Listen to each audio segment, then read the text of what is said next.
بسم اللہ الرحمن الرحیم۔ السلام علیکم۔ بدنصیبی کیا ہے؟ بدنصیبی کی پہچان رسول اکرم صلی اللہ علیہ وآلہ وسلم نے ارشاد فرمایا کہ 4 چیزیں بدنصیبی کی پہچان ہے۔ پہلے نمبر پر آنکھوں کا خشک ہونا۔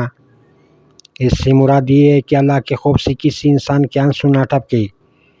انسان کو ہر وقت استغفار کرتے رہنا چاہیے اور اللہ سے ڈرتے رہنا چاہیے۔ اس سے بڑی بدنصیبی کیا ہوگی جب انسان اللہ کے خوف سے اس کی آنکھوں سے آنسو نہ ٹپکے۔ دوسرے نمبر پر ہے دل کا سخت ہونا۔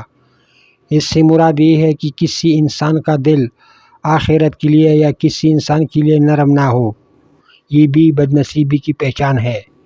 تیسرے نمبر پر ہے دنیا سے امید لگانا۔ اس سے مراد یہ ہے کہ کسی انسان کو کسی انسان سے امید نہیں لگانی چاہیے، امیدیں صرف اللہ کی ذات سے لگانی چاہیے۔ جو لوگ انسان سے امید لگاتے ہیں وہ بھی بدنصیبی کی پہچان ہے۔ چوتھے نمبر پر ہے دنیاوی چیزوں کا لالچ کرنا۔ اس سے مراد یہ ہے کہ جو لوگ دنیا داری کی لالچ میں پڑ جاتے ہیں وہ دین کو بھول جاتے ہیں۔ یہ عارضی دنیا ہے، انسان کو چاہیے کہ دنیاوی چیزوں کا لالچ نہ کرے بلکہ دین کے لالچ کرے۔